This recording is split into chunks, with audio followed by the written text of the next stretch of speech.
How does America go warp drive and why? We've lived in an unnatural world for the last 77 years because essentially the only winner out of World War II, there were lots of losers, but the only winner out of World War II was actually the United States. Cynicized is when you become cynical by a system, right? Yeah. And that's a good word. I like that.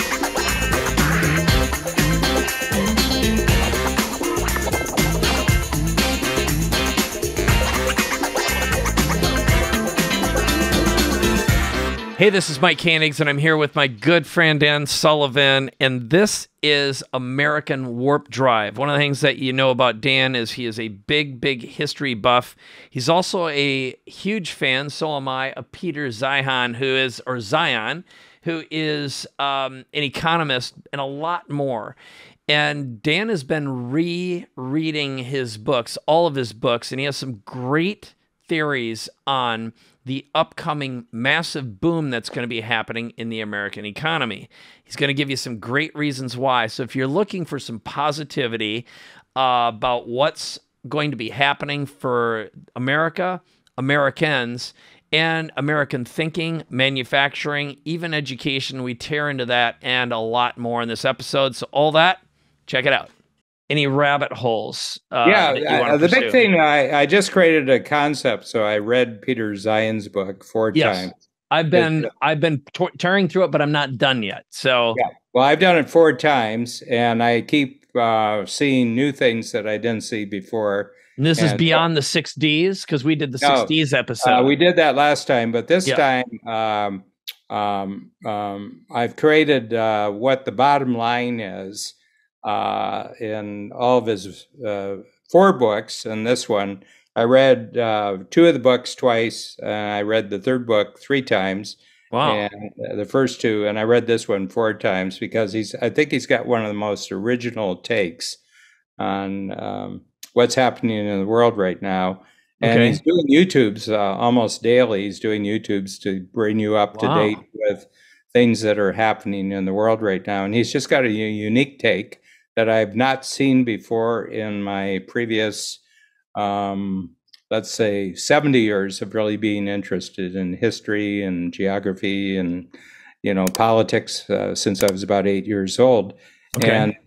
But what I did is I got to the real bottom line after reading the book. The book is called The End of the World is Just the Beginning.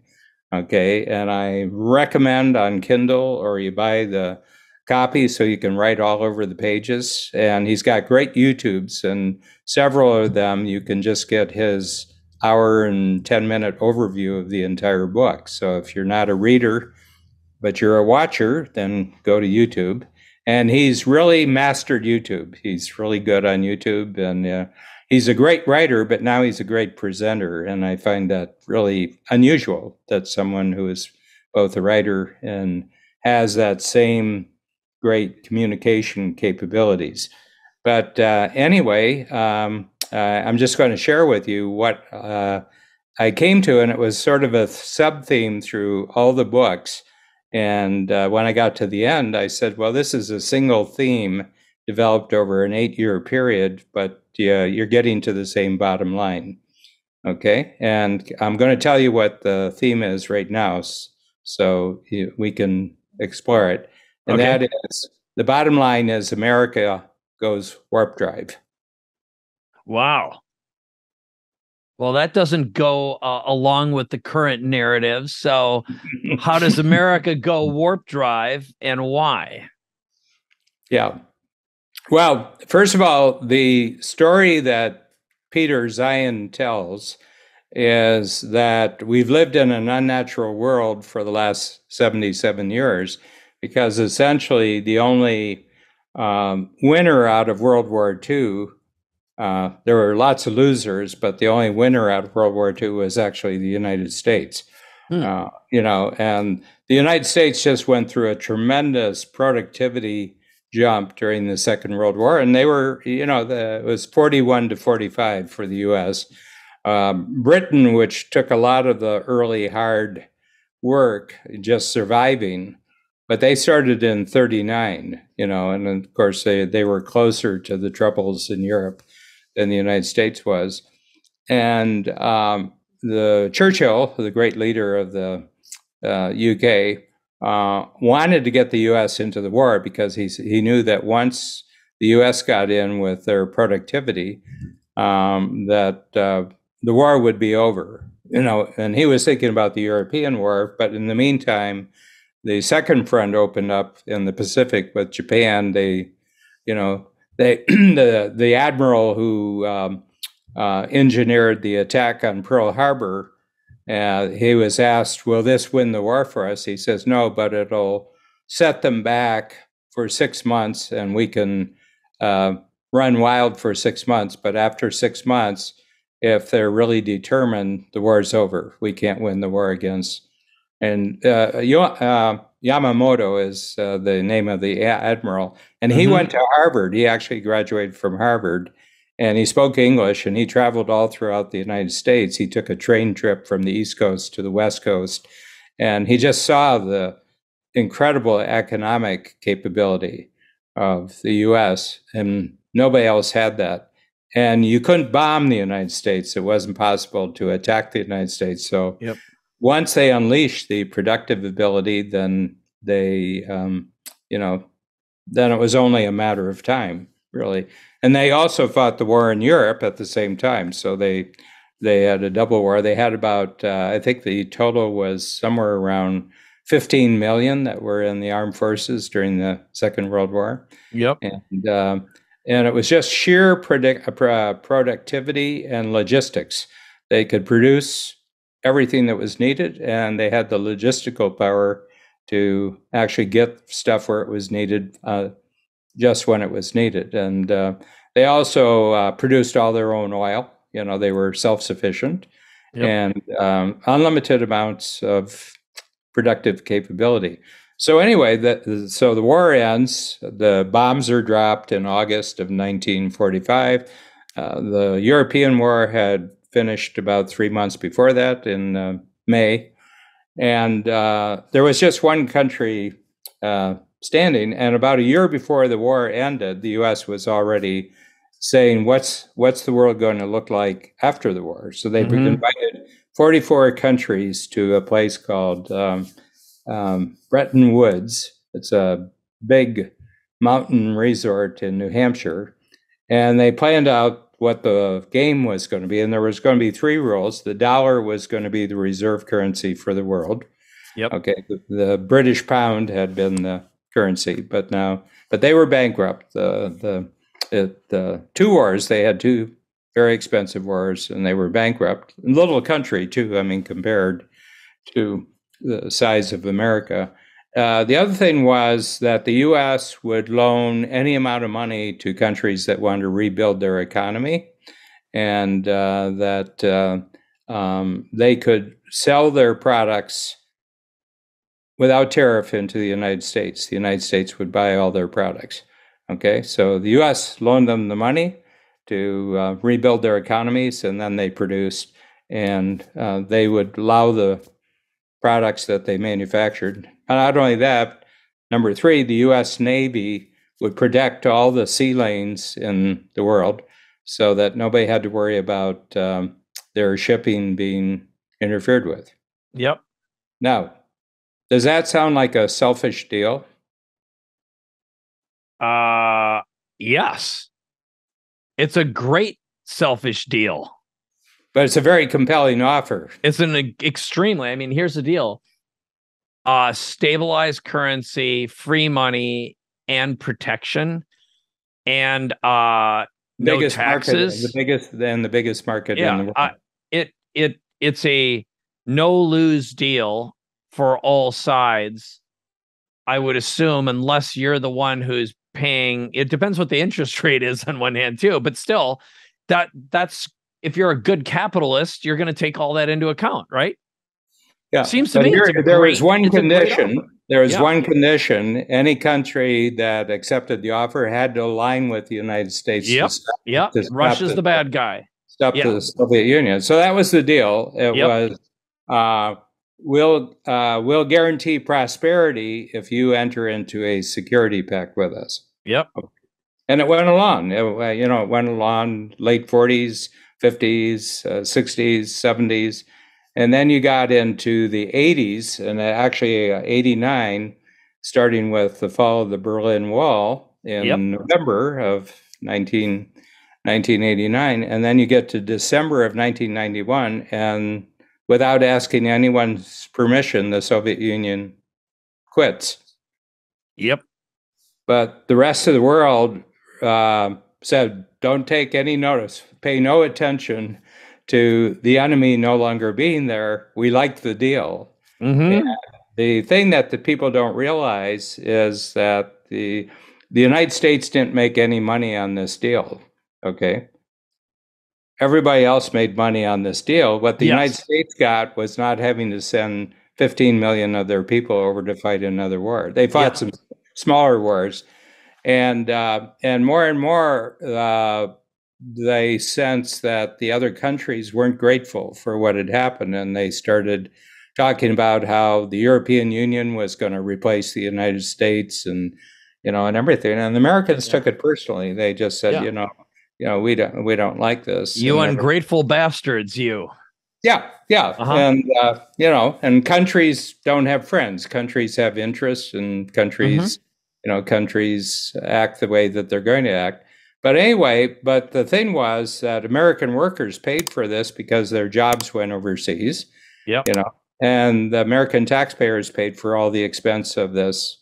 And so starting probably with Clinton, and Clinton was president, and then Bush was president, and then Obama was president, and Trump was president, and even now with Biden, they just said, we can't be doing this anymore, and we've got to pull things back, and we got to start taking the money and putting it back into the United States and repair things. We haven't upgraded our infrastructure, our electrical system, our railroad system, and highway systems and everything else, and let's bring it back and let's repair everything. And so they created globalization. So people talk about the global world. The United States created globalization as a process where everybody was far more prosperous than was ever true in history. Immensely more prosperous. And it didn't matter where you were because the shipping was guaranteed from wherever you were. And so you had these huge ships, these huge freighters that would have 2,000 big, container boxes on them. And that might involve activities of 100,000 companies. As a matter of fact, when one of them got stuck in the Suez Canal and for 5 days, it delayed about 100,000 supply chains for about 6 weeks. It was unbelievable. And the reason was it didn't matter because water transport is really inexpensive, and you can ship anyone everywhere. But one thing happened that the U.S. Never was foreign trade outside of the continent of the United States. Trade has never been in the 75 years bigger than 10% of the U.S. GDP. America's economy depends on Americans selling things to Americans, so they produce in Americans. So that's the big thing. So the U.S. actually didn't enjoy the benefit of this other than they didn't have to go to war with the Soviet Union. And that's still true. That's still true. That's still true. And there is no Soviet Union, but for the most part, there's been almost no warfare between Americans and Russians during this entire period. Even now, the Ukrainians are doing the killing. They're using American weapons, but they're not doing it. And there won't be any Americans killed in Ukraine. I mean, there won't be any Americans. And the U.S. is rethinking this whole thing. And they're saying, we're not going to be the global police person anymore. We're not going to be the global traffic cop anymore. And we're going to pick and choose who we do deals with. So no more multilateral trade agreements and everything. Japan, U.S., Korea, U.S., Taiwan, U.S., all that. Actually, the two biggest trading partners of the U.S. are Canada and the United States. which is like a single economy. I mean, you spend time in Mexico, I'm in Canada, Yep. and it's the same economy, and so that's it. So that brings us up to the day. But one thing happened as all the countries in the world got prosperous, and it's happened starting around 40 years ago. They stopped having babies. Yep. Get more clients, grow your business with better marketing and messaging, make more money, and get a better life with more freedom of time, money, relationship, and impact. Learn more about our 3-day one-on-one done with you reinvention workshop. Visit connecttomike.com to book a conversation with me right now. All right, back to the episode. But the United States, boomer generation had a baby boom. Millennials. So Americans got a lot of young, have a lot of young. 20 to 50 is the important age. For consumption. And work. Yep. Work, production, consumption, and paying taxes and everything. So it's the 20 to 50. And all in the developed world, what you would call developed countries, and giving an example, the U.S. is the most developed country. All the European countries are mostly developed countries. Southeast Asian, you have developed countries. Some South American, not too many South American or developed countries, but there's about 40 of them, 45, what you would call developed countries. All except 5 of them will have a lower population 10 years from now than they do this year. Right. So 10 years from now, every 40 of those 45 countries will have a lower population. And some of them are dropping very, very quickly. Okay. And the biggest one who's dropping quickly is China. And the Chinese themselves have just put out projections that in 50 years from this time, so this will be 72, they will, their population will be half of what it is today. So they're 1.3 billion. They overcounted by a billion. 1.3 billion. They recognize that they've been out overcounting by 100 million. So they have 100 million, and 70% of that 100 million are women that weren't born. And I don't know if where you are with your thinking here, but women are still essential to giving birth. Yep. Still essential. So here's the thing. You have 5 countries. You have the U.S. You have, this is countries that will have a bigger population. You have the U.S., you have Mexico, you have France, you have Sweden, and you have New Zealand. Yep. That will have equal or bigger population. None of the other developed countries are. Yeah. Okay. So we just hit 8 billion in the world, and people are saying, "Oh, in 50 years it's going to be 10 billion." 50 years from now, it's going to be 7 billion, and it's going to be dropping really fast. Yes. Okay. And but meanwhile, the U.S., apart from the political news that's in our faces all the time, is the U.S. is just completely reinventing itself. So in the last 3 years, 1.5 million manufacturing jobs have been created in the United States. It's the biggest growth of manufacturing jobs in U.S. history. Okay. And it's all going to be between the mountains. It's going to be the Allegheny Mountains on the east and the Rocky Mountains on the west. And that it's about 1,500 miles, 1,700 miles, the flatlands, the Great Plains, and everything else. That's going to be the growth center of the United States. And they're probably going to be somewhere around, they'll be 400 million by 2050, and they'll be 500 million by 2100. So, and China will be around 600 million. So the U.S. will be still number 3. India will stay big because they have a lot of young people. And the U.S. is pulling everything back. They're applying all the technology that's been created over the last 40, 50 years. And there's a lot of foolishness about microchips, that the U.S. doesn't make any microchips. The U.S. designs 90% of all the microchips in the world. And the design is where the money is. Yep. And the main manufacturers of these microchips are essentially Taiwan, Japan, and South Korea.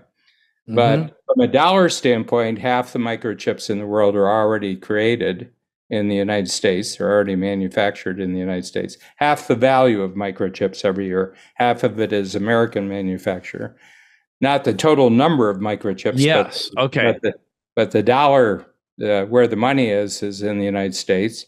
And now they're encouraging the big microchip factories in Japan and South Korea and Taiwan to move their factories to the United States. So in Phoenix, TSMC, which is the top producer of really sophisticated chips, they're building a 20,000 worker factory north of Phoenix. And in Ohio, where I come from, Intel is putting in a new 10,000 worker factory just north of Columbus. So what we're going into is a massive, massive manufacturing. And the only problem is that our universities have been producing nonstop for the last 40 years a surplus amount of overeducated, underachieving, underskilled people for the new economy. Yeah. And, and today in the United States and Canada, 18-year-old graduates from high school, takes a 6-week welding course. And at the end of the first year, he's making $60,000 or she's making $60,000 a year. Within, by the time they're 30, they're over 100,000 and they'll never be under 100,000. You can go to 4 years of college and spend 3 years in the marketplace and you're not making 100,000. Right. Okay. So trades are going to come back. You're going to see a massive expansion of community colleges, and and they'll start the college work when they're in high school. They'll start doing their trades, and there's going to be an enormous amount of building going on, and all those trades are going to be important. And I think that the biggest worry, and it's been the biggest worry of everybody, if the United States just decides to transform itself, they're going to go into warp drive and leave the rest of the world behind. Right. That's what I think is going to happen. But he keeps saying, well, all these bad things are really true, except for the United States. And then he'll say something else. And this is really bad for, Asia and Middle East and everything, but it's not true for the United States. So after I listen to all the sub-themes that this is not true for the United States, I say, U.S. is going to go into warp drive. So that's my story for today. And it's just the opposite of what everybody is predicting. Yes. So as I was listening to you, if the challenge we have is highly qualified workers, and I just worked with someone recently, a couple weeks ago. So, I've been building businesses, and a woman, her name is Christy Schaefer. She's has this vision. She's worked in the financial wealth management space and CPA for a long time. And she thinks about this very thing. And her solution, she wants to create an apprentice model, the whole idea of creating apprenticeships. And we've talked about mentorships, apprenticeships, but in the world of highly skilled blue collar, but we're talking about, again, the highly valuable jobs, the dirty jobs, right? It's the people who can work with technology. They have a skill, but they can work with technology. Yeah. But this being an accelerator where the first one is her current vision is to create gap year opportunities. So kids in between, it gives them some opportunity to create some value, realize their value, get some real world experience, and get, the world project on them what it's like to show up before they could get cynicized or, whatever by the college system. That's the first time that word's been used in my hearing. What's cynicized? Cynicized is when you become cynical by a system, right? Yeah. And that's a good word. I like that. Okay. Well, You can use it as often as you want. I haven't even trademarked it. Cynicized or terrified. Yeah, and Yeah, I think there's a big distinction there, though. Is if you're cynicized, you think the system isn't going to work for you, and there's no space or room for you, and the whole system has to be torn down. Right, right. Yep, communism's good. It'll be like, well, you 19-year-old, whatever. Owning nothing is the way of the future. Yes, yeah, exactly. Yeah, studying history is helpful. But I think inside of here, what do you think about that? Because her vision is create a small army of apprentices. And right now we focused on what I think is the best market, which are going to be founder owners of the, we'll call it the same check writers that Dan Sullivan loves, which are founders of companies. Mm-hmm. We know historically they're usually between 2 and 150 million in revenue, because they don't have to go and ask permission to a board or an advisory group. They can say, yep, I love that idea. And the question to ask is, what if you could bring in young, highly screened individuals who want to work, want to create value, love the idea of being able to spend a gap year learning, and you'd have the opportunity to build a relationship with someone, give them skills, and then get first dibs on them, either right before or when they get out of college, and get them back. Maybe you could bring them back each of the summers as well. Well, and I just want to tell you, Google and several of the other high tech firms no longer requires a college degree to work. Right, their own certificate. They have their own apprenticeship program. So my feeling is that this is already happening. Yep. But not with any system. But it's hundreds of corporations who are just cooperating with local high schools or cooperating with local community colleges just to create a local apprenticeship program for all. And the trade industries themselves, the carpenters, the plumbers, the electricians. The only problem is the ones who are most against this are actually the unions. Okay. Yeah. And so this is mostly happening in the right to work states that don't, you don't have to belong to a union to make a living with a trade. And so I think that the unions who are smart will enter into a compact with the corporations and the schools, and the unions that are not smart, they're part of the old world, and they'll just lose clout. They'll lose clout, they'll lose members and everything. Yeah, and that's all unions. I think unions are doing it. But the big thing is that you can now, kids who have an aspiration when they're young and they're good with their hands or they like solving problems, don't say, well, none of this matters because you're going to go to university and you're going to get a white collar job. I don't think have you worn a white collar for any reason? Work-wise, have you worn a white collar for any reason in the last 30 years? No, you know me, Dan, I'm fairly unemployable.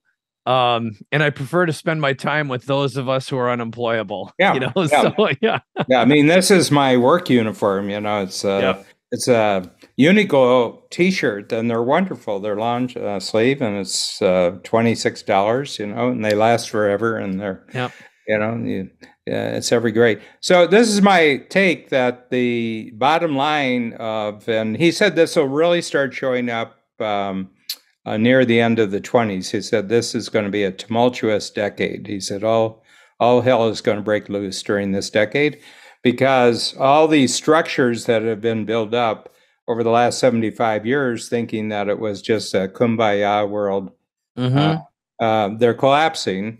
And people are being laid off. The energy prices are going to be the killer here. I mean, the U.S., whatever you think you're paying for gas, and it's going to go up probably because of the OPEC decision to actually reduce output. And the reason is that the U.S., but we're not allowed to develop new resources right now during the current political situation. But the U.S., fracking, you can start back up if you've been closed down. Fracking, you can get back up in about 3 or 4 weeks.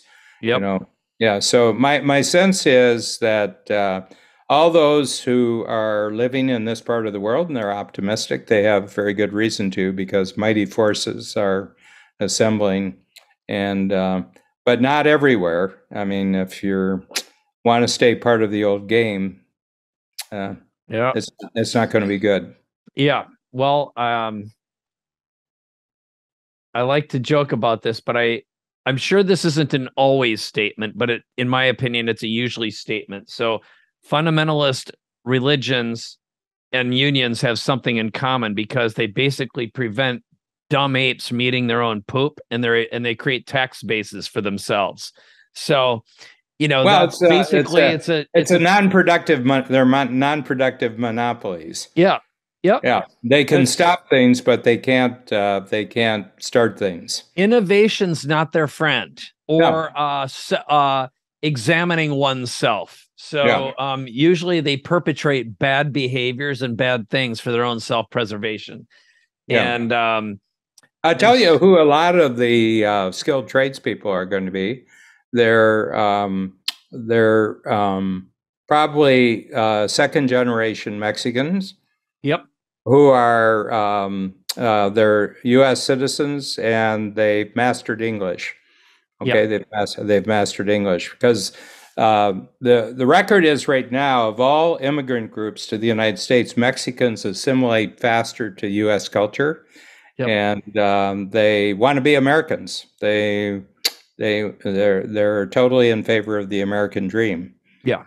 And well, they don't have a victim mentality. I think that's it's no one's fault. And I think a positive moving future is part of the culture. It's one of the reasons I love being down there, frankly. It's like, the community that we've been building and growing. It was so interesting because I had a conversation with, she's actually an American who's lived down there now for over 20 years. So for all practical purposes, she considers herself a Mexican also. But the guy who's starting this business, I'll just mention it because it's Chip Conley. And what they're doing right now is building a business. And as soon as parts of the business grow, they will break it off and basically allow the work people to start their own business. Because, so let's say it's the laundry side of things, or it could be the grocery prepping, or the landscaping, or whatever. The whole idea is they have their own teams right now, but as they create enough demand for this business within a business, so the vision of creating intrapreneurship. Mm-hmm. And I think anytime you meet a founder who sees the evolution of one of their own people and said, I will invest in your business, I want you to go do it. I think that's great mentorship at work. Mm-hmm. And great vision, because, it's just a matter of time before they're gone anyway. Why not create a great partner?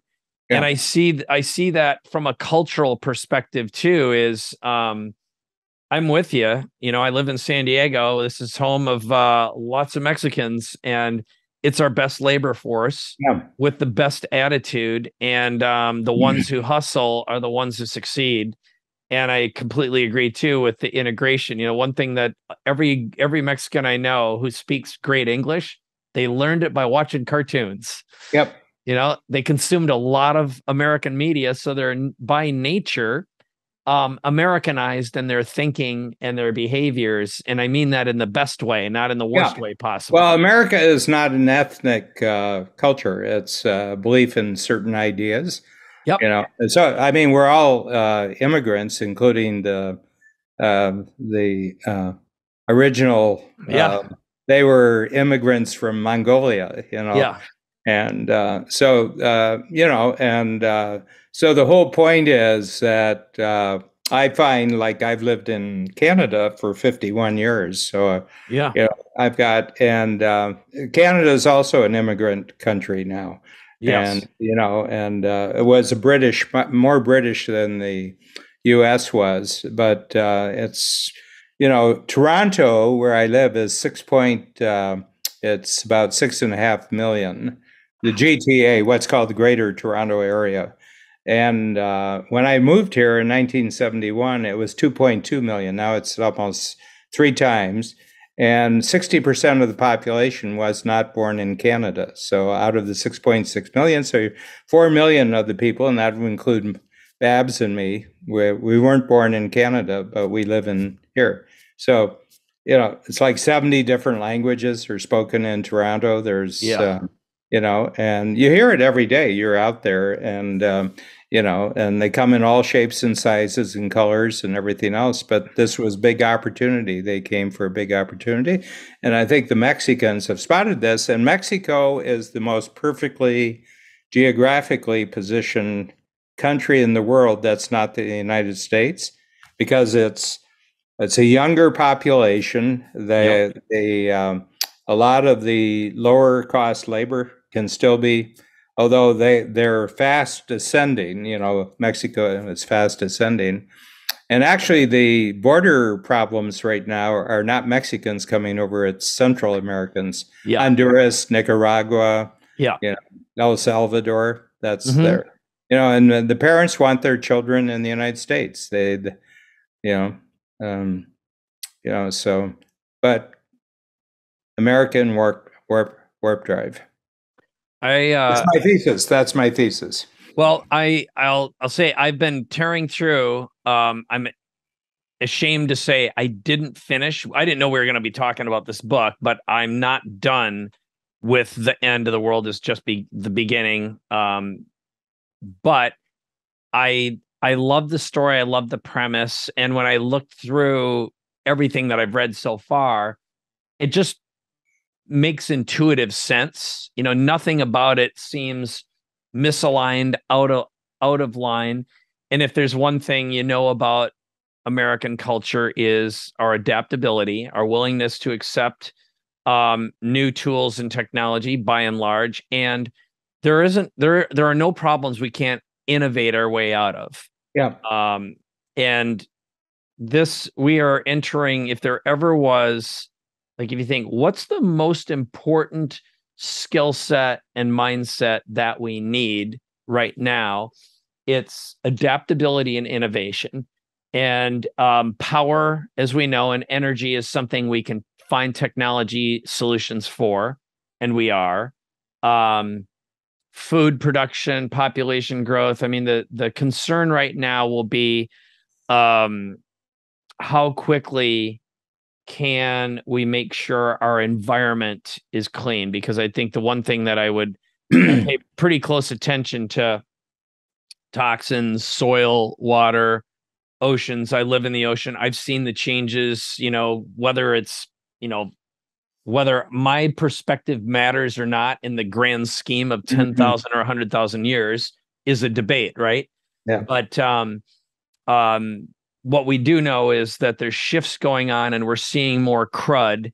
I firmly believe that we'll have great technologies to solve these problems. We'll be able to implement and create financial incentives for entrepreneurs to create them, implement them, distribute them, just like solving educational challenges. So again, I look at this and say, wow, look at these amazing opportunities and how much prosperity we can create and how much abundance we can create because they exist. And the lag between finding and noticing the problem as a byproduct and fixing it, managing that nervousness. Well, it has to be marketplace driven. There's got to be money to be made in fixing things, and and I think that we've come to the end of that big, massive government bureaucracies have any feel. I think that they've lost enormous amount of credibility because of the way COVID was handled. And you don't shut down the economy because you're not protecting your old people. I mean, if they had had a 60 and above age and they had devoted enormous resources to people 60 and above, we wouldn't have had to shut down the economy. And they'll never get away with it. My feeling is, at least where we live in the States, and that they'll never get away with that again. And they're fighting to control, but they're losing. Yeah, yeah, and you've got a highly cynicized next generation that can spot a lie.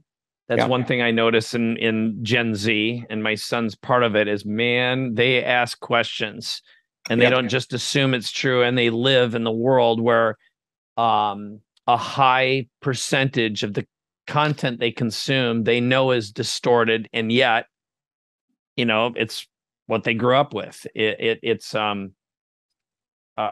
going to be a lot of opportunities for all sorts of youths to amplify themselves. So yes, totally.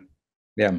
Anyway, well, this has been another awesome conversation, and looking forward to our next one, Dan. Yeah, and what I'd like to do is, just in the various circles that you operate, just say, no, it's going to be America on warp drive, and just tell them, what? Yeah.